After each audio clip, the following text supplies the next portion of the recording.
आप सभी को, कैसे हैं आप लोग? सर्दी से बच रहे हैं? बढ़िया। तो आजकल आप एक न्यूज़ देखते हैं, बहुत इम्पोर्टेंट है, जोशीमठ को लेकर के। जोशीमठ आपका शंकराचार्य से जुड़ा हुआ है। शंकराचार्य जो हैं, कौन थे शंकराचार्य और क्या इम्पोर्टेंस है जोशीमठ की? तो सबसे पहले देखेंगे कि शंकराचार्य आपका केरल में पैदा हुए और केरल से पैदा होकर के हिंदू धर्म का प्रचार प्रसार पूरे भारत भर में किया। हिंदू धर्म की महान हस्ती, हिंदू धर्म के महान प्रणेता, और उन्होंने भारत को जोड़ने के लिए भारत के चारों कोनों में 4 पीठों की स्थापना की। चारों पीठों की स्थापना करने का उद्देश्य था कि भारत एक हो और भारत को जोड़ने में जो हिंदू धर्म है, जिसको हम सनातन धर्म भी कहते हैं, वो सनातन धर्म, वो हिंदू धर्म आपका महत्वपूर्ण भूमिका निभाए, और उसने निभाई भी है। और आदि शंकराचार्य ही हमारे वो महान प्रणेता रहे हैं जिन्होंने हिंदू धर्म का प्रचार प्रसार तो किया, उसके साथ साथ भारतीय संस्कृति को आपका फैलाया भी। और जो भारत की महानता है कि भारत की संस्कृति इतनी महान क्यों है, तो उसी में हम देखते हैं कि शंकराचार्य जैसे महान पुरुष हुए हैं, उन लोगों के कारण ही हमारी संस्कृति महान है। और शंकराचार्य द्वारा जो पीठ गठित की गई थी, स्थापित की गई थी, उन चारों पीठों में से एक पीठ जोशीमठ, उस पर आज खतरा मंडरा रहा है। यह खतरा केवल उस पीठ पर नहीं है, यह खतरा हमारी संस्कृति पर भी है। जोशीमठ हमारी संस्कृति का प्रतीक है, जोशीमठ हमारी भावनाओं का प्रतीक है, हिंदू धर्म में इसका महत्वपूर्ण स्थान है। तो क्या कारण है कि हमारा जो जोशीमठ है इतने धार्मिक महत्व का है, संसार भर में प्रसिद्ध है, संसार भर के लोग जोशीमठ में आते हैं, उसका रीजन क्या है? तो सबसे पहले हमें जाने कि जोशीमठ है कहाँ। मतलब जोशीमठ बेसिकली आपका उत्तराखंड में है। जोशीमठ जो है आपका उत्तराखंड में है। कहाँ? चमोली जिले में 6000 फीट की ऊंचाई पर है और एक बहुत प्रसिद्ध धार्मिक स्थल है। उसके साथ साथ एक पर्यटन शहर भी है। और ये एक ऐसा शहर है, एक ऐसी जगह है जहां आगे चल करके भगवान बद्रीनाथ के दर्शन करने होते हैं, हेमकुंड साहिब के दर्शन करने होते हैं, ओली में ट्रैकिंग करनी होती है और फूलों की घाटी देखनी होती है, निहारनी होती है, जिससे दिल को सुकून मिलता है। उसके रास्ते में है। मतलब ये यानी कि जब यात्री इन स्थानों पर जाते हैं, महत्वपूर्ण स्थानों पर, तो रास्ते में आपका यहाँ ठहराव करते हैं। दूसरा, धार्मिक और पर्यटन की तो इसकी आपका महत्ता है ही है, उसके अलावा इसका जो एक इम्पोर्टेंस है वो सामरिक भी बहुत ज़्यादा है। क्यों? क्योंकि चीन के आपका सीमा बहुत दूर नहीं है, तो आर्मी के हिसाब से भी हमारा जो है आपका ये बहुत इंपॉर्टेंट स्थान है। ये आपका कुछ पिक्चर्स हैं जहां आपको बद्रीनाथ भगवान जी के दर्शन होंगे, हेमकुंड साहिब जो सिखों का एक पवित्र स्थान है, उसके अलावा ओली जहां ट्रैकिंग है, और इसके अलावा फूलों वाली घाटी, तो ये आपको पिक्चर में नजर आएंगी। इसके अलावा अगर हम देखें, मैं आपको बता रहा था कि भगवान आदि शंकराचार्य जो हैं आपका, उनकी जो पीठ है, मतलब शंकराचार्य की जो महत्वपूर्ण पीठें हैं उनके बारे में मैंने आपको बताया था। 4 पीठें हैं। पहला शारदा द्वारका में, यानी कि गुजरात में, यानी कि पश्चिम में। दूसरा गोवर्धन पुरी में, इसका मतलब पूर्व में हुआ। और ज्योतिर्मठ यानी कि जोशीमठ उत्तर में, और श्रृंगेरी मठ कन्याकुमारी के पास रामेश्वरम में। तो ये 4 उत्तर दक्षिण पूर्व पश्चिम यानी कि पूरे भारत के एकीकरण की बात आती है। और ये भारत का एकीकरण धर्म के द्वारा ही किया गया, और ये उस समय किया गया जब सामंतवाद द्वारा भारत जो है एक विखंडित राज्य का प्रतिनिधित्व करता था। सामंतवाद द्वारा छोटे छोटे जो है आपका अपने प्रभुत्व क्षेत्र एस्टेब्लिश कर लिए गए थे, स्थापित कर लिए गए थे। परंतु शंकराचार्य जी आते हैं और हिंदू धर्म की आपका जो महानता है उसको स्थापित तो करते ही करते हैं, और हिंदू धर्म के द्वारा ये भी बताते हैं कि धर्म, खास करके जो हिंदू धर्म है वो कितनी मजबूत शक्ति है उसमें जोड़ने की, मतलब, और सिद्ध कर देते हैं आपका ये 4 पीठ बना करके। इन चारों पीठों के द्वारा जो है आपका वो भारत को जोड़ते हैं। दूसरा आप देखिए, हमने डिस्कस किया था कि जोशीमठ जो है आपका एक प्रमुख पड़ाव है किस चीज का, भगवान बद्रीनाथ की यात्रा का।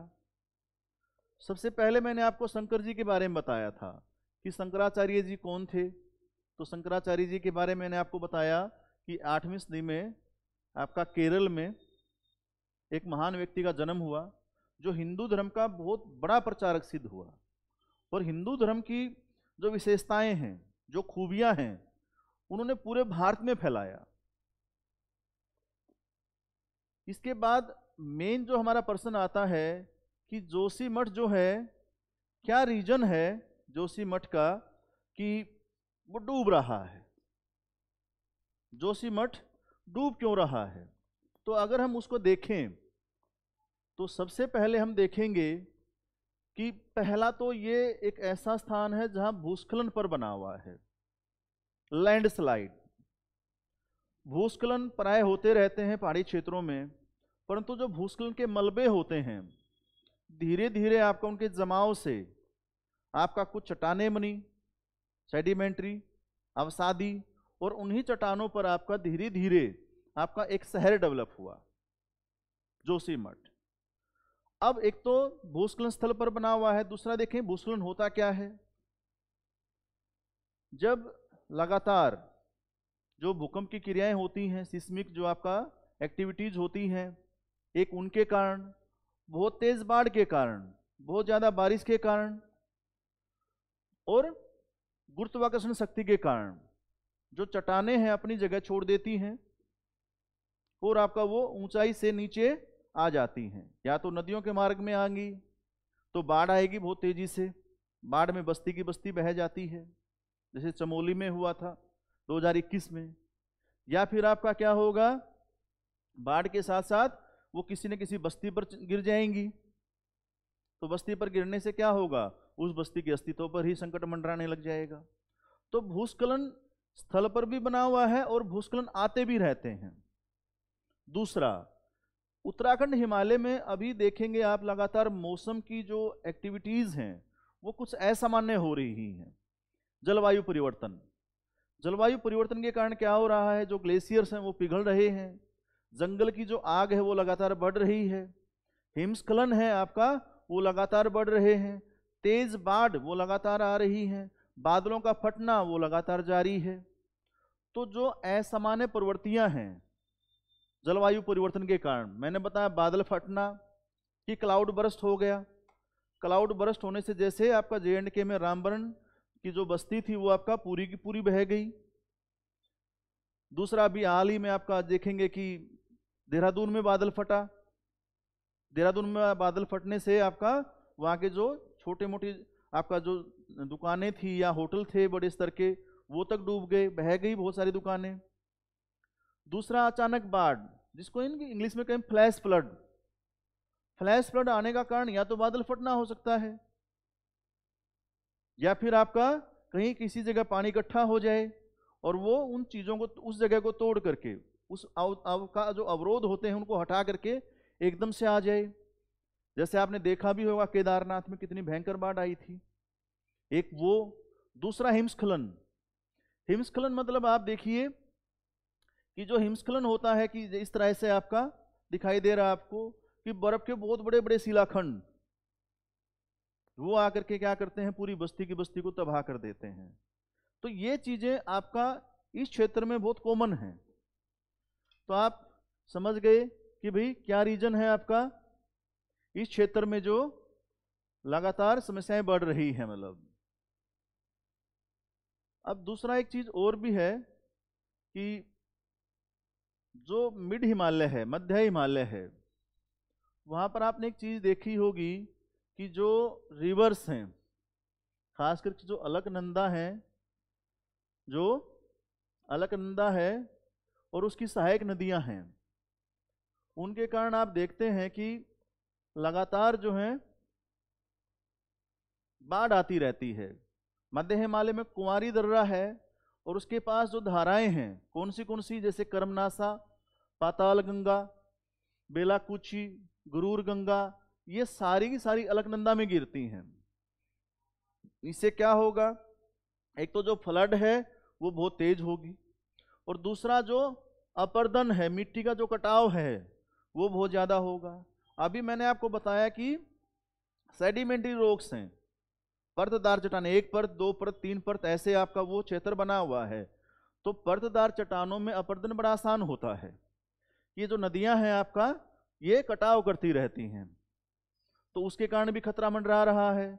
दूसरी सबसे बड़ी समस्या क्या है, उच्च जोखिम वाले भूकंप जोन 5 में, मतलब अगर आप देखेंगे कि उत्तराखंड में ये क्षेत्र जो है आपका नजर आ रहा है रेड में, तो ये जोन 5 में है। मतलब तो जो 5 जोन है आपका, यहाँ पर जो भूकंप आते हैं वो तीव्रता के साथ आते हैं और बहुत फ्रीक्वेंटली आते रहते हैं।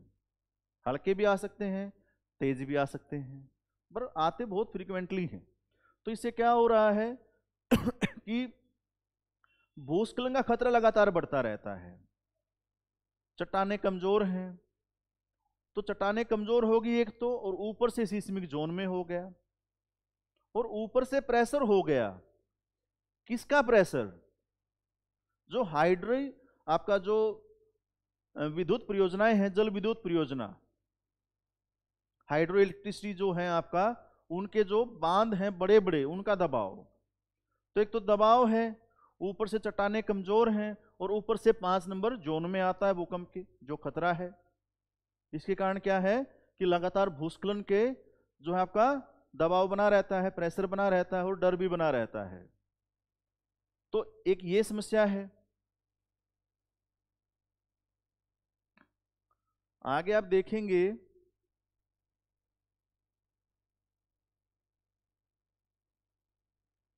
कि मैंने अभी आपको बताया था कि कमजोर चट्टानें हैं, मतलब जो चट्टानें हैं इस क्षेत्र में वो कमजोर हैं।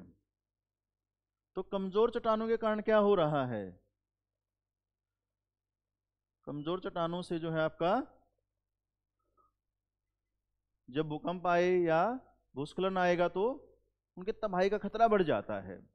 दूसरा आप देखेंगे कि हाल ही में, मतलब आप देखें कि NH7 ऋषिकेश से बद्रीनाथ तक लगातार जो है आपका उसका चौड़ा हो रहा है, वो मतलब वो बन भी रहा है, उसकी चौड़ाई भी बढ़ रही है।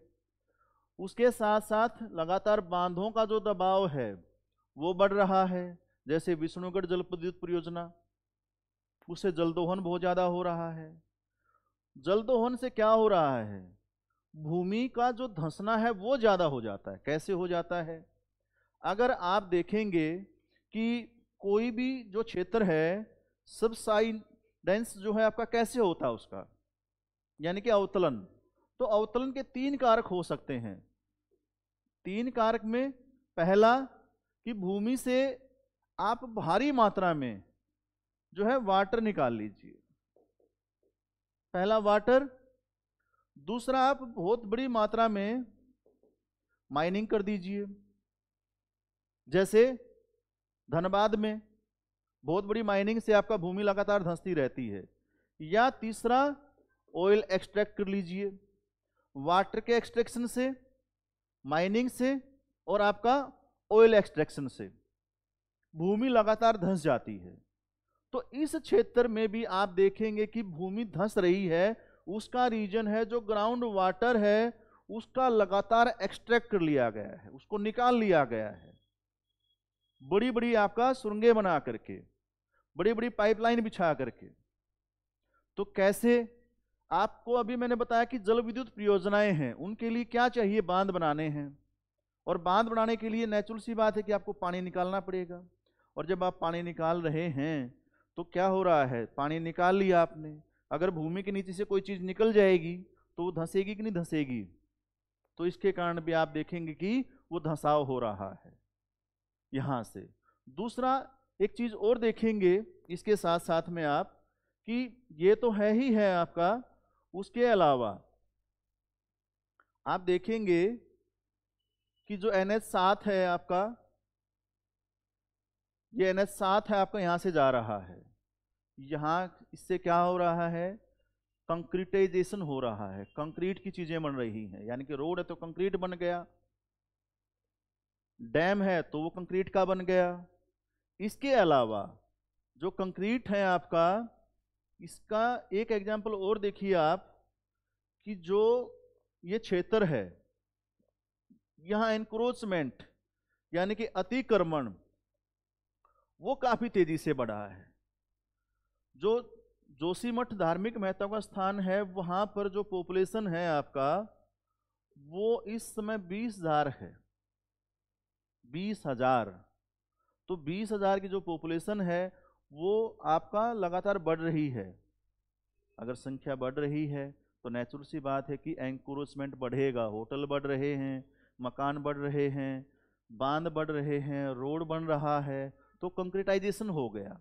कंक्रीटाइजेशन होने से क्या हो रहा है? तो जो भूमि के जो नेचुरल पोर्स हैं, जो छिद्र हैं, वो बंद हो रहे हैं। तो इन चीजों के कारण आपका क्या हो रहा है? आपका जो मकान है आपका, उनमें दरारें आ रही हैं, जो कि आपका किस तरह की हैं वो दरारें? आपको शुरू में ही मैंने बताया था, तो वो इस तरह की हैं दरारें। मतलब यानी कि आदमी जहां रह रहा है, वर्षों की जो कमाई लगाई है, वो सारी डूब रही है। कैसे कोई अपना मकान छोड़ दे?